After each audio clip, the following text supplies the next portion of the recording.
Oke, hari ini kita bakal ngobrol-ngobrol seputar animasi. Bentar. Ini aku lihat kemana nih? Kamera atau yang nanya? Yang nanya aja kali ya? Terserah. Tapi sebelum itu kita kenalan dulu aja ya. Boleh.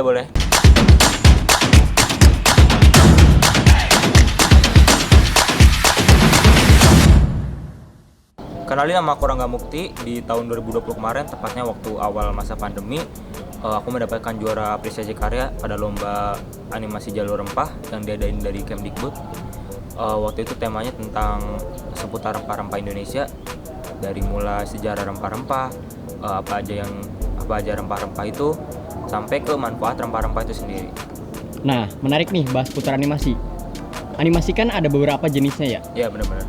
Yang kayak 3D, terus juga motion graphic. Ya. Nah, kalau kamu itu lebih ke arah mana ya bikinnya? Kalau menurut aku sendiri sih ini lebih ke arah motion graphic sih.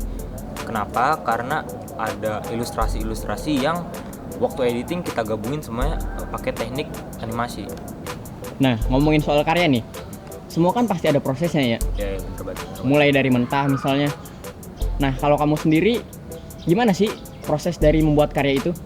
Sebenarnya tuh semua itu berawal dari cari ide. Pikir lagi. Chat doi dulu. Oke, udah. Stop mikir, mulai tulis naskah. Ambil kertasnya, woi. Tulis. Tunggu. Kayaknya kita butuh referensi. Ambil laptop, ambil kopi, buka YouTube. Yang gak Naruto juga dong. Cari yang lain. Cari, ketemu.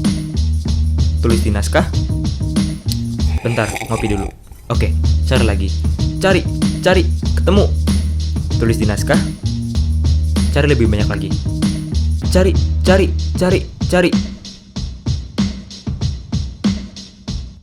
Nah gitu sih, karena kan yang paling pertama dan paling bingung pastinya ya, itu waktu nyari atau dapetin idenya itu. Bener. Kita juga kan bakal gampang cari ide kalau kita punya referensi. Nah iya bener banget. Biasanya kamu dapat referensi dari mana? Nah ini agak menarik sih soal ngebahas soal referensi ya, karena kan paling penting juga referensi kan buat ide kita juga nantinya.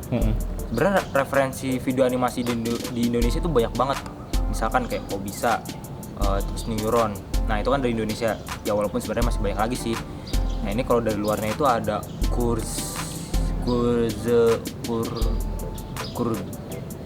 bentar. Kurzgesagt in a nutshell. Nah, Pasti orang-orang udah pada tahu lah ya channel animasi yang disebutin tadi. harusnya sih tahu sih harusnya. Oke deh, kita balik lagi. Tadi kan udah cari ide, cari referensi, terus tulis naskah. Sekarang gimana tentang editingnya? Sebenarnya ada 2 tahap lagi sih sebelum lanjut ke editing. Nah, setelah naskahnya selesai dibuat, kita harus dubbing dulu nih.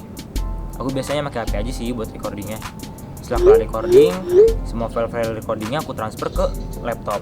Nah, biasanya kita harus pilih-pilih lagi nih mana yang bagus, mana yang nggak bagus. Habis itu baru kita bisa mulai mendesain karakter dan ilustrasi-ilustrasi lain yang kita butuhin di naskah yang udah kita buat tadi. Aku biasanya desainnya di Adobe Illustrator. Nah, setelah semua yang kita butuhin udah didesain, baru kita lanjut ke tahap editing. Untuk editing sendiri aku menggunakan After Effects. Lalu desain-desain yang udah dibuat tadi, terus file-file recording yang udah dipilih-pilih tadi, kita import semuanya ke dalam project After Effects.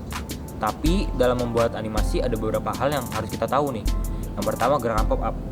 Gerakan ini paling sering dan paling banyak digunain di animasi. Cara buatnya gampang. Pergi ke position, geser sedikit lalu beri keyframe, geser lagi ke awal dan beri keyframe lagi, lalu atur posisinya. Entah ke atas, ke bawah, ke kanan, ke kiri, itu semua tergantung kebutuhan. Nah, agar gerakan ini lebih smooth itu kita bisa blok kedua keyframe tadi, lalu kita berikan easy ease. Yang kedua ada compositing. Nah, compositing ini sebenarnya ngebantu kita banget ketika project kita ini udah terlalu banyak layer. Semisal project kita ini udah ada 50 layer sampai 100 layer yang pastinya udah bikin kita pusing waktu editing. Nah, itu semua bisa diminimalisir dengan cara blok layer-layer yang ingin kita kompos, lalu klik kanan dan pre-compose. Yang ketiga ada pergerakan karakter. Nah, untuk menggerakkan karakternya aku menggunakan puppet dari After Effects. Kalian bisa berikan pada sudut-sudut tertentu seperti pergelangan tangan, siku, bahu atau lutut. Nah, beri pergerakannya itu di setiap frame-nya. Yang keempat yaitu ada transition. Nah, pergantian scene dalam animasi tuh bakal jauh lebih menarik kalau kita tambahin transisi. Kita bisa aja kok bikin transisi yang simple-simple dengan cara apa? Dengan cara yang sama waktu kita membuat gerakan pop up, yaitu dengan cara memainkan keyframe. Panjang banget ya prosesnya, mulai dari awal sampai ke final kayak gitu. Ya. Pastinya bakal butuh waktu lama juga buat selesainya. Nah itu sih kadang fungsi dari ngebentuk tim tuh, jadi ada yang bagian resource, ada yang bagian nulis naskah, ada yang bagian ilustrasi, ada yang bagian dubbing, sampai ada bagian editingnya. Nah pasti kalau kita bentuk tim itu bakal jauh lebih mangkas waktunya, jadi lebih cepat juga sih. Bener. Oke deh, kita udah banyak ngobrol juga tentang animasi ya. Tapi kebetulan aku lagi pengen buat animasi juga nih. Oh boleh banget sih, nanti kasih tau aja konsepnya. Tapi besok selesai bisa. Durasinya cuma 10 menit kok. Yang gampang-gampang aja. Kayak video yang judulnya Kok Bisa. Gampang kan? Nanti ada lah nasi padang buat lupa. Gimana nih? Lagian kita kan udah kenal.